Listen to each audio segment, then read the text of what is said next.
we'll talk about the negative, unfortunately. And West Tigers, well, I mean, with 20 minutes to go, you're thinking this is going to be 40 yesterday. Fair credit to them. They hung in there and made a game of it towards the end. But overall, James, your thoughts on the Tigers? We seem to be talking a lot about them at the start of this season. Yeah, well, they started this season full of hope and optimism and change and new staff and new players and the difference that they could all make. But unfortunately, we've not seen much in what we're seeing on the field in terms of how they play, how they attack, how they defend.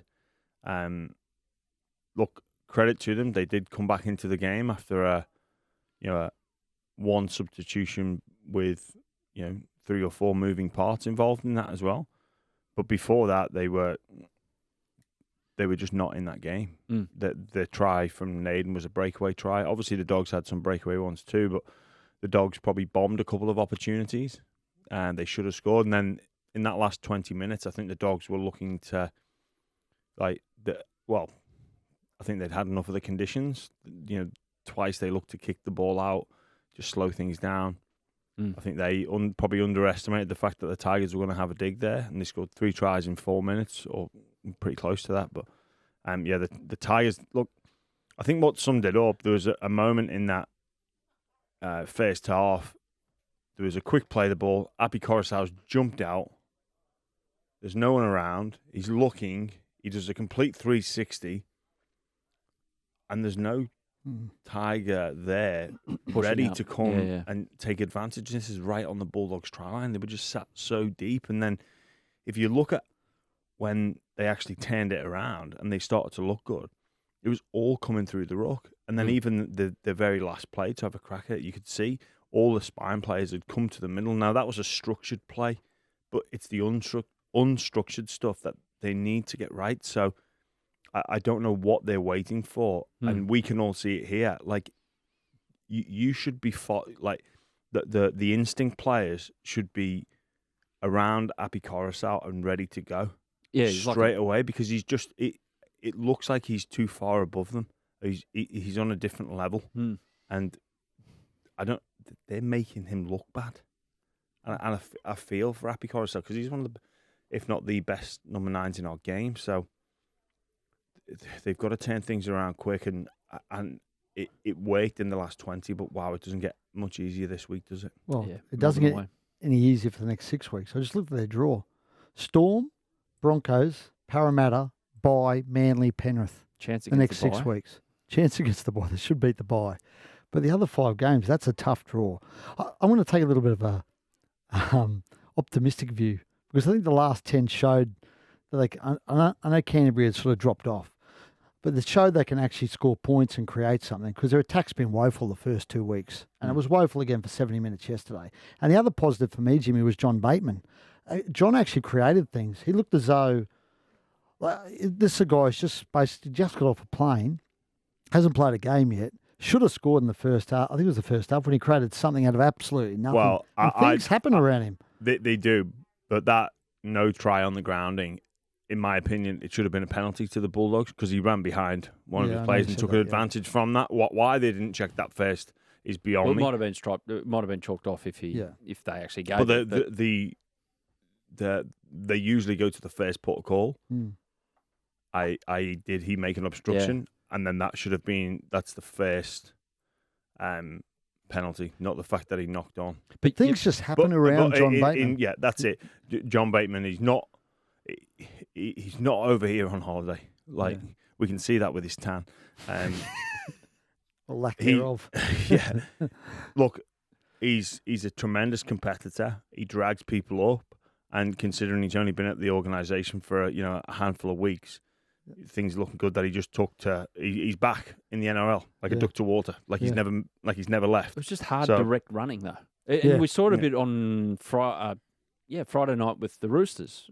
Once Jared and Brandon Smith came on, straightened everything up, and it's weird that you can fall into the trap at the start of a game, James, and you're kind of trying to play around teams or whatever. When since Daly Messenger started the competition back in 1908, the best way on a rugby league field early in the game play is to direct. go straight and direct. Play direct and perhaps with a little bit of width, but certainly not sideways. With John Bateman as well, he was given a difficult task coming out first game. It's hot for everybody. I get that, but that's his first NRL game in a long time. He's had no trials. Yeah. So, and then he started on an edge, moved into the middle, and then I think Sheens would probably admit he thought his day was done, and then they started to think, hang on a minute, we can win this. So they threw him back on. He's that type of person. But that is a positive that they showed they can play when they want. But Tigers fans will be wondering what on earth that first 60 minutes was about. Surely they've got to start the game this week the way they finished it, with Wakeham at half, Brooksy at 6, maybe Dewey at fullback or in the centres. But you've got to start this week like you How long's Laurie away? I don't know. Tough one this week in the sense that they're not only coming up against the Melbourne Storm at home against the Melbourne Storm that's had a disappointing result, but 2 disappointing results. Yeah. So Craig Bellamy is not only angry, he's atomic. Yes. This week. Do you think Laurie comes straight back in though? Absolutely. Back to the Tigers? You do? Absolutely. Okay. He has been. I watched him in that game in the loss to Newcastle, and he was by far and away their best player. I don't see what they gain by putting Dewey at fullback. Could you push him in the centres and play Possibly, Wakeham and Brooks? Perhaps. I don't think Dewey is a fullback. But you're right about Melbourne. I mean, their last 2 performances are 2 of the worst performances I can ever remember Melbourne's side playing. Back to back. Well, really, they were woeful. There's plenty of attributes that Melbourne Storm have been, founded upon, and or that we associate within their very recent history. One of those is they don't beat themselves. No, and they did that against the Gold Coast. They beat themselves, like conceding tries directly from errors. Conceding just before half time. These are things that you just don't associate with Melbourne Storm. And another attribute, they don't lose back to back. Yeah. And they lost at home to the Dogs. Yep. And then you think, well, Gold Coast not in everybody's top 4, top 8. The Dogs probably aren't either. No. Go up there and lose. It's it just goes to show how much that they miss someone like Cameron Munster. So he's back. But just on Bellamy, there was words after that game on the weekend said that he was impressed with the early response early in the week at training. Like, okay, we've dropped that one to the Dogs, have to be an attitude adjustment. And then apparently it kind of tapered off a bit as the week went on. So as the game drew closer to turn it all around, he wasn't that impressed with the way they were training. James, just take us into, we don't see that. We only see what you rock up with in a weekend, the attitude you rock up in the weekend. How vital is it that you nail, and Wayne Bennett's talked about this as well, before the first Dolphins game, he goes, we nailed our last 2 training sessions, and that's when I knew we were going to have a good first up performance against the Roosters. Again, we're so far out of the bubble when it comes to that. How important is it? Can you feel it as a player if you get those things behind closed doors right? Yes, sometimes you can just, when it's not on, that's when you notice it. Because I think generally speaking, it's on, and the skill level's high, the talk, the communication's great, everyone's in sync. But then you really notice when it's not. Yeah, I think so. It stands out more. But it's interesting to hear Bellamy talk publicly about that. But then, having said that, I think back to the Sharks when they won their comp in 2016, and they talk about the training run, the captain's run, the day before the game, and just how atrocious it was. Like the worst session ever. Yeah, that's their words, not mine. So sometimes, hindsight's a wonderful thing. You look back and go, we weren't on at training, but really they should have the ability to come game day to focus in. I think, speaking of Coach Bellamy, what was alarming for me is the fact in his post-game press conference, he said the care factor. Yeah. Didn't care enough. It was like very, very poor care factor. And you're like, that's odd. That's a real shot across the bow of the playing group, isn't it? It's a real... especially publicly to question the group's care factor. Yeah, like that's a huge slap in the face. Like I would, but like I worry for the Tigers this because if that doesn't, you know, re-galvanise the Storm and bring them back to life, I don't think anything will. Yeah, it's a bit like Reedy. But where else has Bellamy got to go after this week? If that doesn't work, it's like a bit like the parent saying you're grounded. Yeah, so what? To the teenager. The teenager still jumps out the window and goes out on a Saturday night. I don't know what he's got left to kind of warn them with. I reckon it's further evidence of how the 17th team has diluted the depth. Because you look at Melbourne, they're without Pappenhausen, Munster. They're missing a couple of others. I can't remember, Nelson. And you take those guys out. And Jonah Pezza came in and did a great job for Melbourne.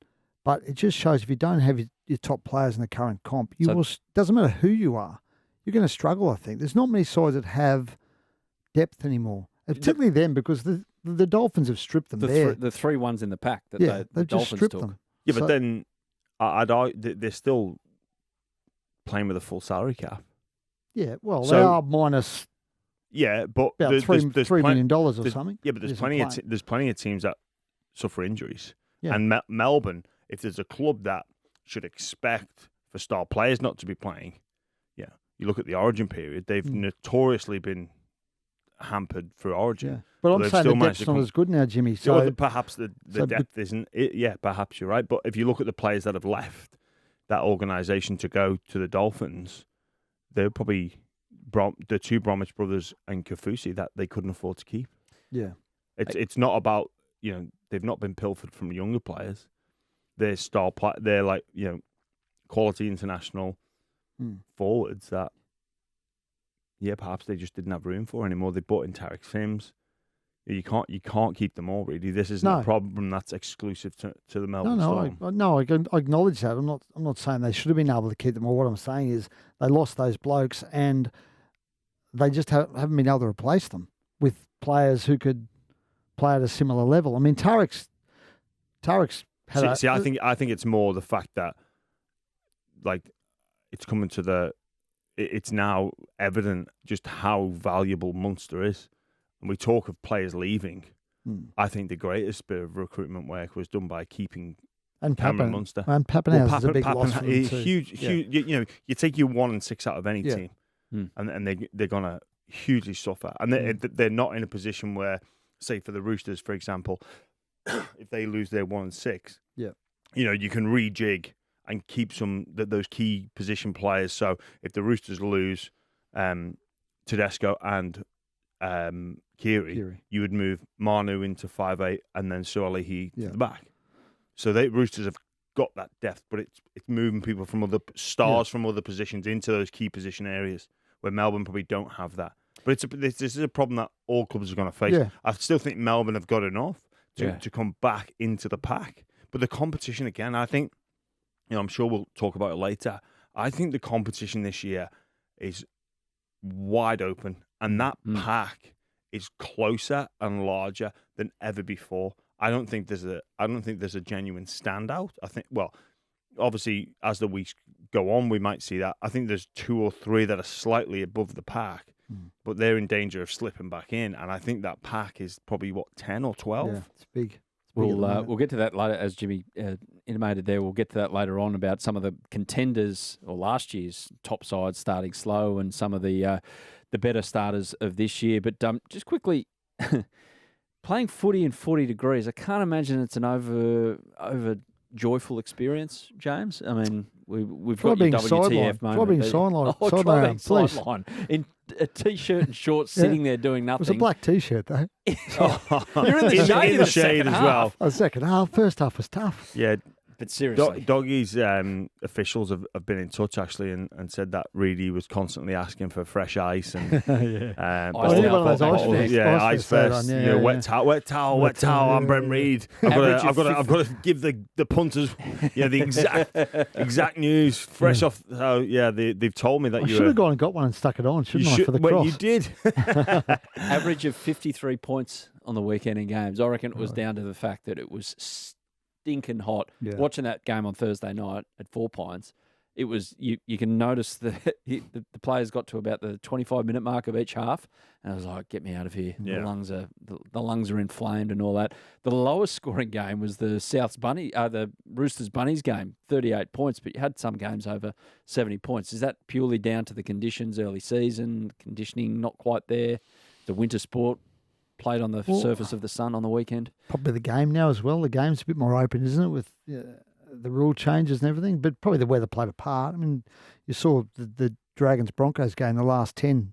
The Dragons ran out of steam, Broncos ran all over them. So imagine a little bit of that's the conditions and the fitness of the players. But look, they gave them more time. They had drink breaks at 20 minutes into each half. They had a 20-minute half time yesterday at Belmore, constantly running drinks. There was a little breeze actually blowing across the ground as well at them. Sea breeze out of Belmore. It wasn't as bad as it was made out to be. I thought it was okay. So you're in the game's gone soft brigade. A little bit, yeah. You're one of those. Oh, the game's gone soft. Please. Beautiful conditions. They can't tie in. Everyone's tired. What are they moaning about? You know, it really is right. To be fair, sorry. The conditions are horrible, but it's the same for both teams. Yeah. And look, I've been on the other side, playing in the snow, versus playing in the heat. What would you rather? What's the lesser of two evils? Well, I'm gonna go. I think for my body type, I prefer the snow. Really? And I can still feel. I remember playing a game against the London Broncos for St Helens. Yeah. I can remember being put on my back. Yeah. And I can still feel the cold now. I can take myself there and just still feel that sensation of the snow hitting your body for the first time. And we warmed up. And did you wear gloves? Were you allowed to wear gloves? Mate, I am gonna sin bin you from the Monday sin bin. Like, how dare you? Really? How Sorry. dare you? Wow. Are you joking? Well, the NFL blokes wear gloves. Mittens, yeah. Mate. And they have hand warmers, don't they, in their jersey? Yeah, no, they put them in front. They put the hand. Yeah, but mate, come on. Who do you think I am, Joe Fanco Zola, coming over and it's a bit of wet? If you went to the bench, I'm not saying you probably played 80. Did you go and have a cup of tea, or was it a warm Gatorade or something like that? No, this is going back quite a bit, sort of 2010ish, I think it was. So I think it was just crack on, lads. They put on a big jacket for you, maybe a hat, and get on with life. No gloves though. Heat vest. Hey, don't whinge. Heat vest. Heat vest rather than ice vest. Blankie. Do they? What do they got? Onesie. One of those onesies. I think what we Super League's not flash with cash. I think we were just resorted to the old blow in the hand. Oh yeah, just yes, that works a treat, doesn't it? Blow in the hands, give them a bit of a rub and get on with it. Mate, you're from the north of England, you've got to show something. Yeah. Absolutely. Let's get to this segment then. It's our WTF moment of the week. The WTF moment. Anything, something that stood out from the weekend? Who wants to go first? Okay, I'm going to go up to the Goldie. Yes. On when was that? Saturday. And my old mate Kieran Foran getting hoiked in the first half, and he blew up at the trainer. Didn't he? And they eventually dragged him off the field. And they were well in the game then. I was stunned by it. I mean, he's your marquee man. You're paying him. He's one of the highest paid players in the club. And I think it was it Tanner Boyd was coming back in the game, and they dragged him off the field. Look, obviously it worked in the end, but it was stunning. I was stunned. I sat there and went, what's doing here? I think Kieran went, what there as well. Yeah. Did it feel like a plan? Or was it because of the conditions, the way that the game was going, they thought, this is a pretty full-on game of footy. We need him for the back end. Well, I'm not sure whether the Boyd thing, he went off for a HIA, didn't he, and came back on after Olam smashed him, whether that changed the plan. But it was a big call by Justin Holbrook to pull your star playmaker off the field. And when he's unhappy about it and doesn't want to come off. It did seem odd, didn't it? My one, I'll leave you for the last one, James, because you got a beauty, I think.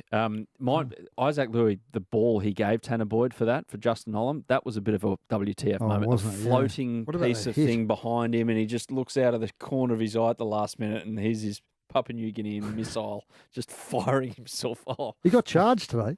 What? Yeah, pretty sure. Well, What, for tackling him let too me check hard? that. Check that. He Sorry. couldn't have got charged I'm for that. sure he got charged. I'm sure it was a minor charge. For It was only- that?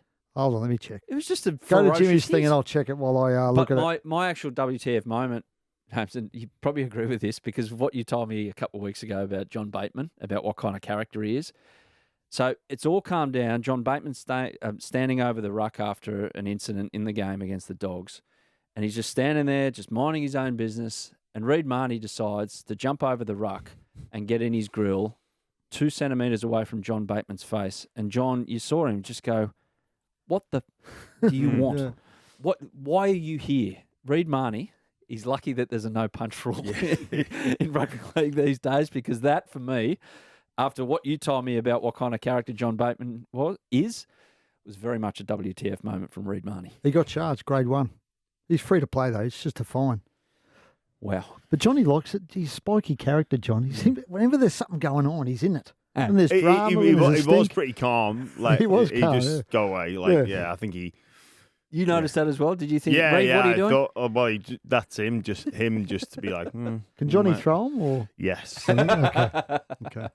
Yes, he can. What's your WTF moment? My WTF moment this week is being in the commentary box. I think the photograph is out there where I was bullied into taking my shirt off. Look, it wasn't that hot, but we did it as a bit of a joke. Okay. And we were only shirtless for about 30 seconds. Just for the photo. 30 seconds, Jimmy, come on. It was just for. That's influencer behaviour. That is. Hey, I was coerced into it. By who?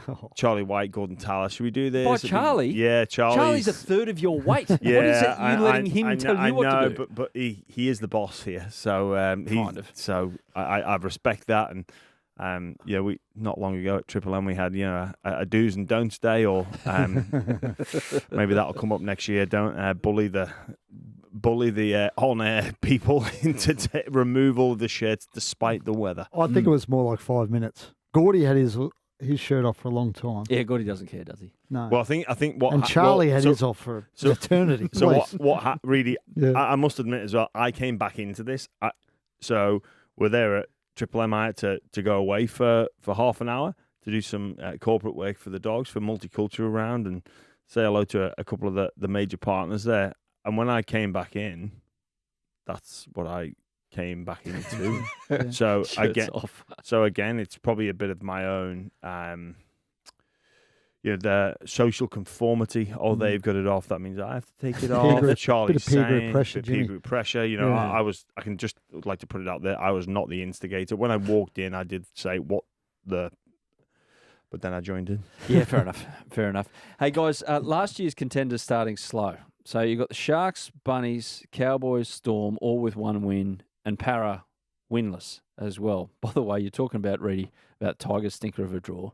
Like, I've got a good mate who's a Parra fan. Oh, yeah. He reminded me of the fact that they get not only the tough draw, but the tough draw with the bye for the tough games. Yeah. Each team has the bye before they meet. Parra, like Penrith this week, Roosters the week after. They need to look at that. Whatever the outrageous. algorithm is that produces the draw. Obviously, there's a bit of human input into there, but that can't happen again. That's rank. Like it really can't happen again. You can't have that because it's a distinct advantage.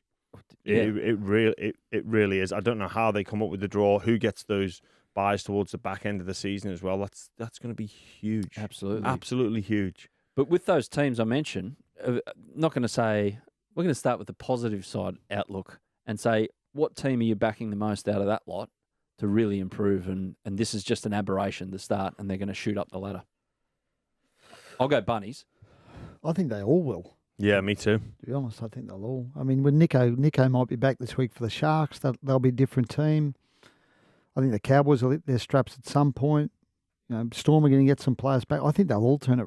The one I think may struggle a little bit is Parramatta. I think the other 4 will turn it around. Parramatta I'm a bit concerned about. So I'm not. I reckon Cowboys and Storm, from what I've seen, haven't impressed me much. I think there's a lot left in the Bunnies. The Sharks with Nico, yes, that was weird, that game yesterday. How stressful was it for Canberra to get across the line? But I reckon Parra will improve. I reckon they'll get better.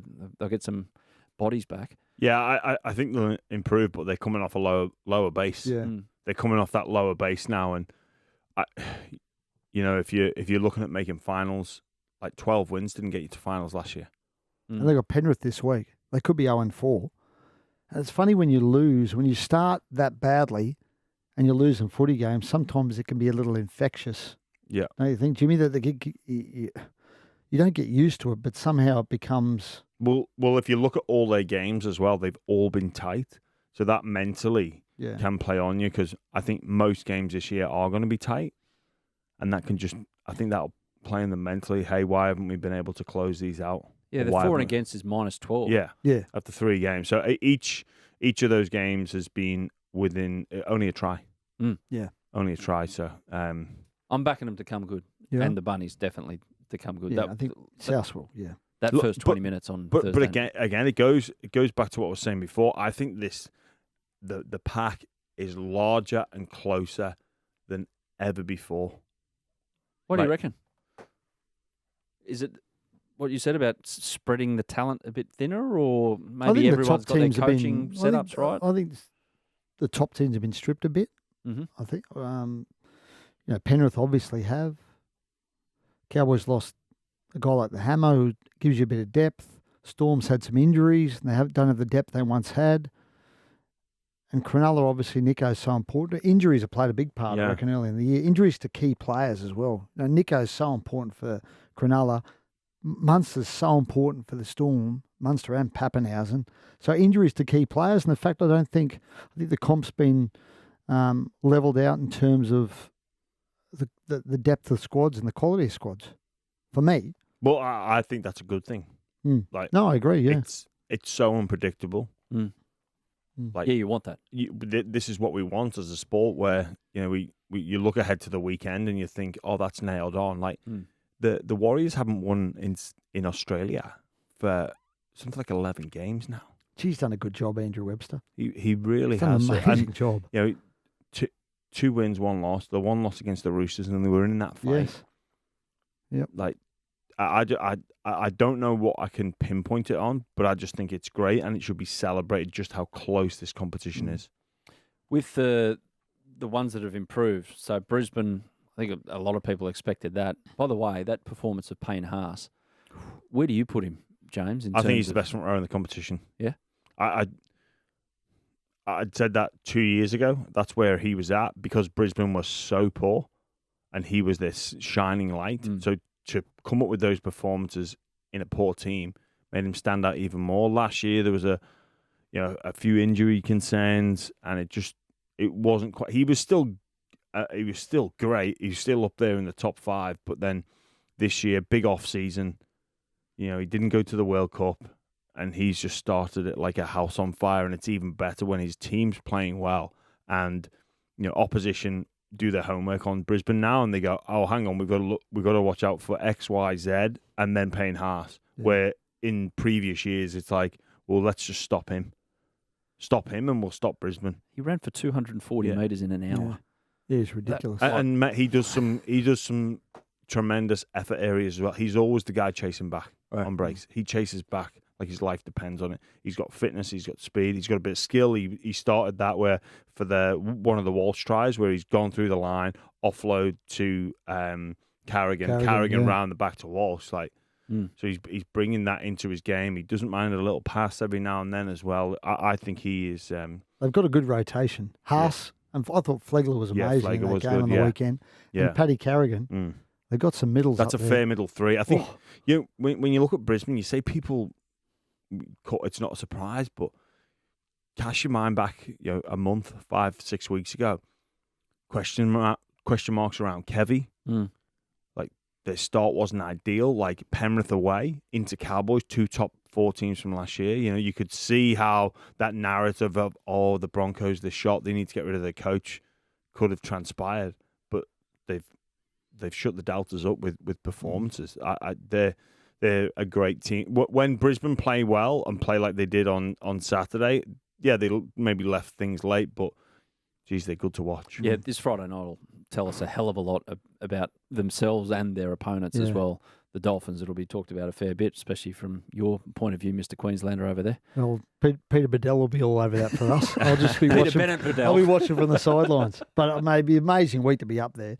Amazing week for footy fans. It'd be a great week as a rugby league journalist to be covering that game because 50,000 there? They'll pack it. well, I don't think they can do 50 because of the member tickets. I think the best they can do is about 45, but they'll do 45. Yep. But you can just see Wayne would be in the background planting seeds everywhere with Pete and Dobbo and those guys. And You're stirring it not up. trying to say that coaches use the media to get a Heaven message forbid. across. Heaven forbid, Jimmy. But I'm sure we'll Independence. see some stories appear.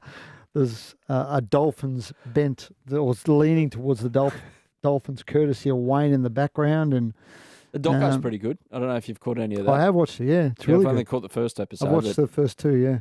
Wayne yeah. looks like in it. He looks like he's having root canal therapy, but deep down he's really enjoying being interviewed. But don't you think you can see when you can see when you watch him why blokes want to play for him? Definitely, He's just so convincing and there's an aura. and yeah And he's compelling honest.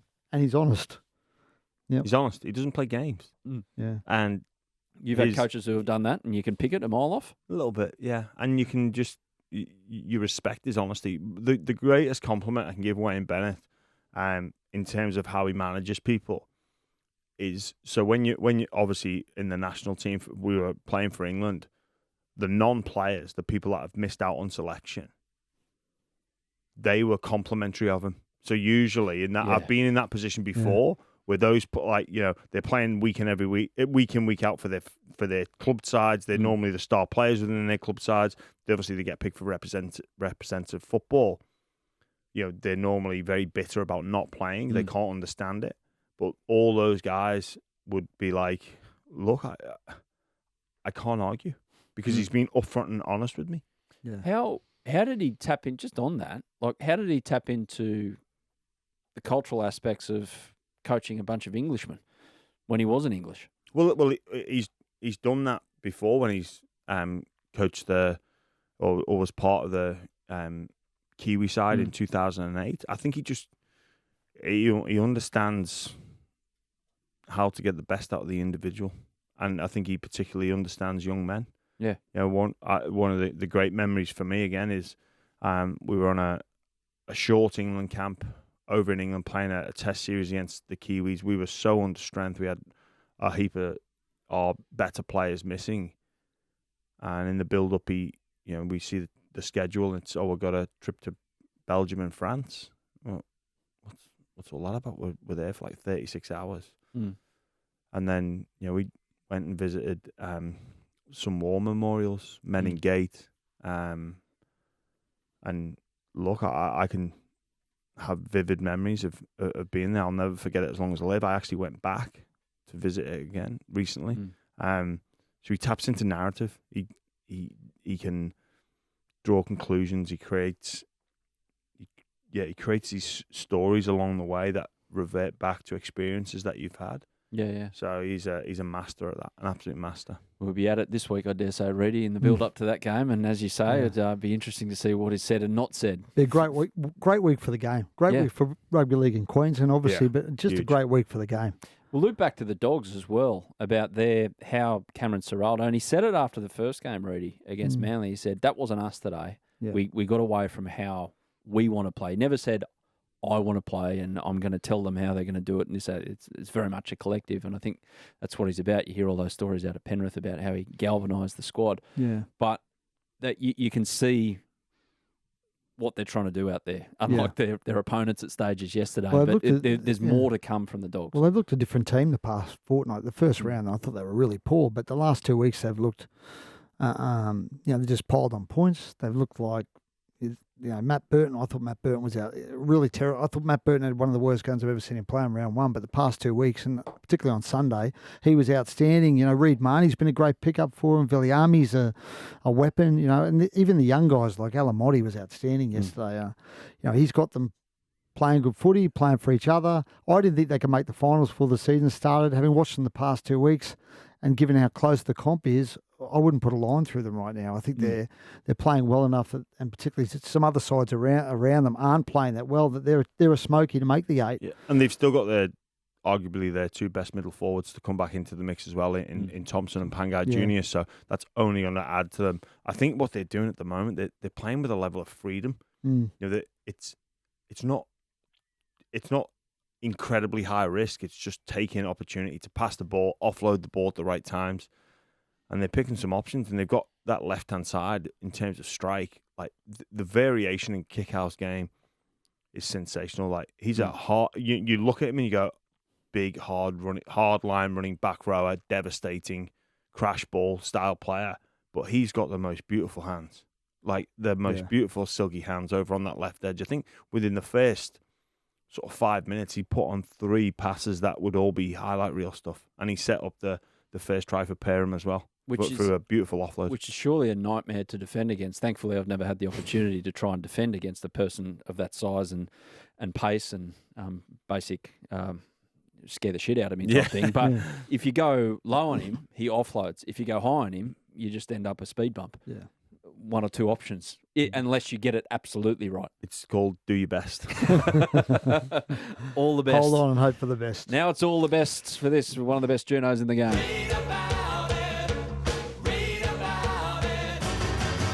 Reedy's Mail. Let's start in Melbourne. Because Cam Munster, we're all wondering whether he's going to play this week. Look, I think he'll be named tomorrow, Cam Munster. Yep. But a final decision will rely on a meeting with the specialist because he's got a pin in that finger and he apparently can't play with a pin in. So he'll have to have the pin out if he is to play. That's a decision the specialist will make later in the week. And my gut feel at the moment is, you've got one in there? No. I can feel the pain. Yeah. Of the pin. Of the pin? They just pull it out? Oh, yeah. yuck. So the specialist will make a decision on whether the pin comes out. If the pin comes out, he will play. He's been training with them. Obviously he wants to play, but it'll rely on the specialist and what the specialist decides. It's a fair weapon, Jimmy. If the pin comes out, he's playing with it and he's palm off. Handy extra. Really, do you reckon this is a pressure game for Melbourne where they're looking at it's like because we've lost back-to-back games, they're thinking we need Munster back, and I'm not so sure the status on Hughes at the moment as well. So is that it'll play a part in the decision, you mean? Well, could that play a part in the decision, and the fact that are they rushing Kim back because they think it's a must-win game now? They can't afford to lose 3 in a row. You'd like to think they wouldn't do that, Jimmy, because even if they lose that game, the season's not over, and if you risk further damage to that finger, that could mean you miss Cam Munster for longer. So I'd imagine. But that's a dilemma that would be there for a lot of players with certain injuries. Yeah. The other issue is you mentioned Jerome Hughes. He's looking at 1 to 2 weeks now. They're weighing up today whether they fight that charge and try and get a downgrade. I think they might actually. I think they'll try and fight it, get a downgrade, and that would clear. If he gets a downgrade to a grade 1, I think he'd be cleared to play. You don't have to pay a fine. So, I wonder whether that may play a part in their thing as well, because if Jerome's available, then maybe the sense of urgency around Cameron Munster is not as great. But if Jerome's not playing, then you're missing potentially Jerome and Cam Munster. That leaves a lot of pressure on young Jonah Pezzet's shoulders. So, but, ultimately they're saying they'll be guided by the specialist, and the specialist won't care who's available. The specialist will just decide based on the risk of injury. Bellamy and Munster will. Potentially. So they can, I'm sure if a specialist come down to training for most weeks, they'd probably rule half the team out. Well, legitimately though, like how many times do people play with busted shoulders, end of season surgery? Yeah. Like it's regular. Yeah. And when you look at that with I know you might not advise it, Doc, but guess what? I'm pulling this. If you don't pull it out, I'll pull it out or chop the thing off. I was going to say, you can always go down the path of chopping it off. Oh. Who's done that? Angus did it? Angus Crichton. Yep. There's someone else did it. I can't remember off the top of my head. There's a couple of blokes that done it. Was there an AFL player did it? Yes. Daniel Chick, the madman from Hawthorn or West Coast, he did it as well. So, it's an extreme measure, but one that... He's a bit mad, Cam. He might. I wouldn't rule it out with him. With him, though, it might affect his golf. So that's true. Good point. Yeah, he does love his golf. Good point. Don't just, whatever you do, Cam, don't bring that up to Craig in the meeting about whether you should play. No, sorry, Craig. I'm trying to get down to 2 at Yarra. Sorry. Speaking of injuries, we were talking about South earlier, and you said that you think they might bounce back or at least turn it around. Jai Arrow, now, I think it was a hamstring problem with Jai Arrow. He was out. They were thinking short term, but he's had a bit of a setback over the weekend, Jai. So it looks as though he might be out for an extended period now, which is a real blow for South Sydney, given they're also without Totola. Yeah. And Hame Saleh got knocked out at the weekend, so he'll miss a game as well. So bit of a blow that. Yeah, it is, and unfortunately, it's position discrimination because if that's Latrell, he's off to America. But yes, won't go. Jai Arrow, yeah, you just sit in the You ice stay bath, around. pal. You can go to Redfern. Watch Tom Trebojevich's doco that he did over in Latrell, Just copy Latrell. you teach Jai. Yes. Can you teach Jai what you did over in the States so we don't have to send you? Disgraceful. Just the last one on Alamotti. We spoke about Paul Alamotti before, the teenage Canterbury centre. He's actually off contract at the end of the year, Paul Alamotti. He ran for 187 metres on the weekend. He had a couple of try assists. And apparently there's a few clubs sniffing around at young Alamotti. So Canterbury are trying hard to keep him, but they might have to sharpen their pencil after the weekend to keep him, because I'm sure there'll be more clubs sniffing around him after the way he played. When does the word cap pressure come into the conversation for Canterbury? Oh, they're all right, the Dogs. They got a bit of space down the track, actually. I think they're clearing? I think they've signed Crichton as well, but they had a lot of space in 2024. So, okay, they've got a lot of room, I think. Fair enough. Gents, that's the Monday scrum. Look forward to the footy this weekend. It all starts with Parra and Penrith. Oh, by the way, is Ryan Madison back this week for Parra? He is back, yeah. Yeah. I'm sure his teammates will be happy to see him back. Just on that, the final word on that. I thought about it this week as well. Yeah, Ryan Madison copping all this heat. It wasn't like he himself picked up the phone to whoever it is who confirms the charges at the NRL and said, yeah, I'll take the fine. it had to go through Parramatta, surely. Yeah. Who was the front office person who allowed him to say, yes, I'll take that? Well, there's two people at fault there. One is Matheson, and then, I wouldn't have allowed it. It doesn't make sense. As in the coach wouldn't have allowed it? I would have stepped. Or the footy manager or whoever. Whoever made that call, just step in. Jimmy, how would he be greeted by his teammates when he gets back? He's going to have to win their respect back. He is. He's going to have to win it back, because personally, I think I'd lose respect for him. We hear, I've heard multiple people say, I don't know if I could walk in and look my teammates in the eye. He's got to earn that trust back, that the cause is bigger than you. Yeah. And it's bigger than $4,000. Yeah. Like he's got to go and earn that back. And you do that by putting in performances on the field and going above and beyond on the field. He has to do that. He's obligated to do that. There were claims that he was rushed into a decision, which I find ridiculous. But that's bollocks. Okay, really, put it to me now. Right, let's take me back to 2016. Yeah. Ask me the question if I want to take a fine or a 4-game suspension. Ask me. Do you want a fine or a 4-game suspension? Fine. That's how long it takes. Yeah. That's how long it takes. Yeah. I wasn't rushed into that decision. No. That's about how long it takes. Yeah. For anyone, I don't care whether you're on $600,000 or you're on minimum wage, training trial. You need about 0.01 of a nanosecond to make that call. Yeah. We've got Reedy's mail. I think we've just come up with another segment, Reedy's role play next week. Oh, I like that. Here we go. Reedy, Jimmy, thank you, gents. That was the Monday Scrum.